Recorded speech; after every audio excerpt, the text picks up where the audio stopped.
and welcome to the Tech Show. What we got, Rich? Well, we have got new shocks from Cane Creek, Anna. A brand new steel enduro bike from Reeb. Yes, there is a new MIPS system on the horizon and a Bell helmet. Ooh, and brand new pedals from Crank Brothers. Crikey, all that and much, much more coming up on the Tech Show.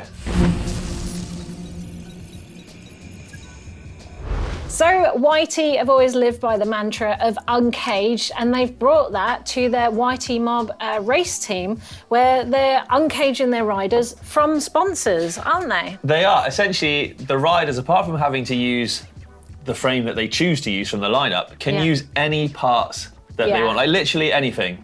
And that's fascinating because I wondered, what would the pros actually choose if they had the choice? Now, you actually spoke to one of the mob, didn't you? I did. So I caught up with Christian Texer of the YT Enduro team. Recently signed up with them. So let's throw over and have a chat with Texie. How does it work with the deal then? Like, you literally had free reign to choose anything you wanted? Anything. Like, that's the philosophy of YT. You shouldn't be stuck in that rabbit hole of having to go with whatever the sponsors say you to do. So they're like, yeah, choose whatever you're happy with. I think most manufacturers of parts were stoked with the system because there's a great value behind that for them as well, because if a rider picks their part, it's by choice, and that's a bigger marketing point or appreciation for the brand rather than, well, you get paid well enough to ride the stuff. I was happy with Schwalbe tires anyways, and I ran them for a long time already, so I'm super confident on a tire. But since I saw so many people being stoked on the Contis, I was like, yeah, might as well just give them a crack to try them out. I went pretty deep into that and actually spent a lot of time testing these tires or just riding them essentially.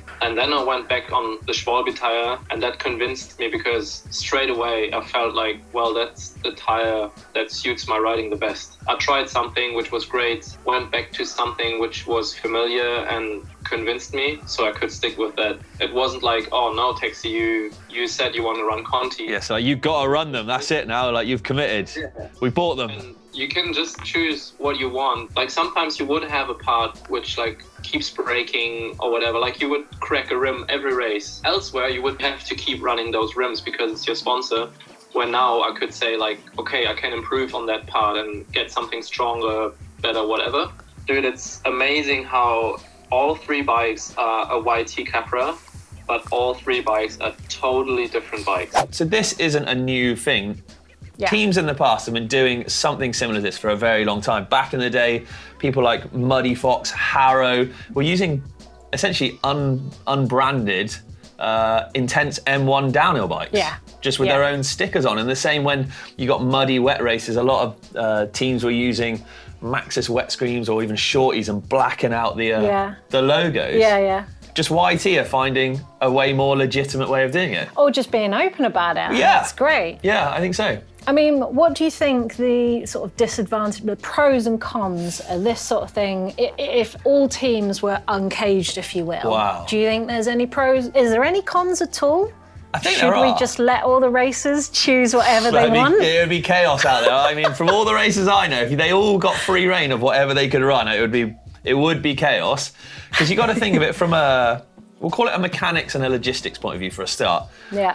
A team then has to have so much more spare stuff. Yes, so much more storage, so much more probably just Spares manpower in as the well. tent. Yeah. Because if each person's got a different bike, that's very hard for a mechanic sometimes to just keep switching between three different bikes. Yeah, you're right. So you think that's quite a tricky one. And also I'd say maybe for some of the younger riders out there who possibly don't have quite maybe the experience or depth of knowledge in testing and in different products that guys like Texie and Moya and people on these more influential or more experienced racers have. So it could be quite an overwhelming process. They might just think, oh, that's that looks to be the best, regardless of whether it is for them, and choose that. I didn't think about it from a spares point of view. I wonder if that affects, because they're all running slightly different frame sizes and back ends as well, which is another fascinating point. Yeah. Texie's almost the same height as Moya. Yes. He's running an extra large front end. With a smaller back end. And vice versa, I think. And they've swapped back ends almost. And then Casper, who's quite a short guy, is running a mullet setup. Yeah, he is, but with an extra long rear end. Crazy. Yes. Anyway, we could probably chat about this all day. Yeah. I tell you what, let us know. What do you think about this whole sort of philosophy? Is it a good idea that, you know, racers can have free reign of the parts that they want? Let us know in the comments down below. So, Bell have released a brand new full-face helmet, the Full 10, and with that comes a brand new spherical MIPS. Now, we've seen MIPS before, which is generally a cage within a helmet. Now, the spherical MIPS is built into the helmet itself. It's almost like two helmets within one, with a sort of a ball joint action. We saw this about a year ago when myself and Doddy went to the Bell and Gyro factory and saw this in production. It looks absolutely fantastic, fascinating stuff. The brand new helmet also comes with 16 vents in the front to take in air and 5 large vents on the rear to release the hot air out. And this comes in 4 colorways. It'll be about 1,000 grams for a medium, so pretty light. Oh, wow, that's good. And that would be available this spring in the US for $650. So do keep an eye out for that, because that's new tech, all of the new helmet tech there. I always like new helmet tech. Got to protect the noggin, Anna. You've got to look after the old bonds. Yeah. Right, next up. What you got? Steezel, Squeeb, mean anything to you? It does. Yes, this is the Steezel is a new enduro bike from Reeb. This new one's 155mm travel. Now, I've got a few bits and bobs for you here. So it takes a 150 to 160mm fork, has a new aluminium rear triangle, but it's a handmade steel front triangle with 3D printed parts. And everybody loves a 3D printed part. 29 or mixed wheels via a flip chip. You've got to have a flip chip in a new bike these days. And check it out on screen now. Kind of reminiscent of an old Iron Horse Sunday, I reckon. But come on, it's no bad thing. The Sunday was a rad bike. This is retailing for around $3,795. Frame only with an air shock, and that is in dollars. So go check them out. Reeb Steezel. Good work, boys. Speaking of air shocks, Cane Creek have released a brand new air and coil IL shock. So this is their downcountry to trail territory. It is a 110 to 140 travel. Check these out on screen. They look beautiful. A few little updates from the previous. They've still got the twin tube damping as before, but they've increased the oil volume, which means that their higher volume is apparently now 30% higher than the rest in its class. Both of the shocks have smaller valve heads to allow a wider range of fitments across bikes. They've also got the descend and climb switch as usual, but this has a new magnetic attached tool to it, so you can adjust your high and low speed and your high and low rebound and compression on the fly without having to carry a multi-tool. Weight is 385 grams for the air shock, 280 for the coil without the spring. The coil will be $579 or $629 for the air. Looking pretty. Bang tidy, I like it. Right, last but by no means least, people, is a new pedal from Crank Brothers. So the Mallet Trail, sitting roughly between the Candy and the Mallet E. It is a bit lighter than the Mallet E and a slightly bit smaller. 2 adjustable pins per side. And has obviously got the usual Crank Brothers 4-sided entry, you know, where you see that cleat mechanism spinning around in the middle. I love a bit of colour in it. So it's available in black, purple or champagne. What colour are you having? Because we're obviously going to get some, aren't we? 100%. So, what are you getting? Eeny, meeny, purple. Purple? Yeah, I go purple. I thought you'd go champagne, with your gold champagne's member good for spraying. Fair enough. Purple's all right, good for maybe pedals. I'll have champagne then. Yes, thank you very much. That's the news. Anna? Yes? Do you like a quiz? Oh, sometimes. Well, it's quiz time. Shall we? By all means, after you. Okay, I'll start, shall we? Okay, so what does YT stand for in terms of YT Industries or the YT mob? You got me. Right, where does the YT Izzo get its name from? Now, marketed as your best friend, the YT Jeffsy actually got its name from the best friend of one of the presenters here at Play Sports Network. Did you know that? No, I didn't. Right, answers on a postcard or wait until the end of the show. Yeah. So it's comments time from you lovely people, and last week we were talking about belt-driven gearbox-driven downhill bikes in the World Cup scene from Gamex. Yeah. And you're loving that. I think it's a well good idea. Do you? Why? Because the mech is the most obliterated part on a mountain bike, so why not just obliterate it? Get rid of it. No unsprung mass, look, the centre, the weight in the genius, in right. the centre of the bike. Do you want to know what Todd says? Yes, I do. Todd says 100% for gearbox and belt drive. I believe we are very late to the party. I'm currently saving for a Kindene and hopefully I'll be able to throw a Gates on it with a little more dollar. Strength, maintenance, cleanliness. I don't care about the weight. For me, though, the downside is cost. Agreed, the tech is not quite there yet. But. No, sure.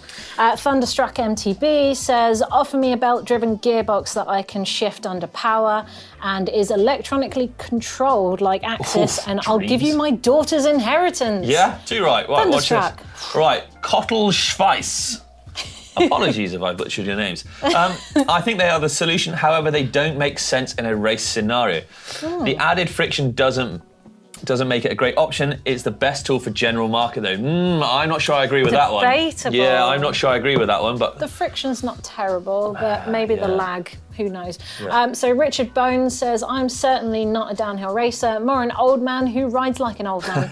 So the idea of pinion and gates is very attractive, except for the grip shift. Yeah, how are you feeling about grip shift? Well, Would you use it if I did. I ran on a Deviate. I rode for Deviate for a year with a pinion and a grip shift. And it is tricky under load. Yeah. But smashing down big alpine runs, it was the dream. Yeah, that was the old guide, wasn't it? Yeah, that's it. Nice. Lopon 12. Gearboxes are the future, less unstrung weight, no derailleur to smash off thousands of miles without having to service after ride, after ride, after ride, after ride, and clean much easier.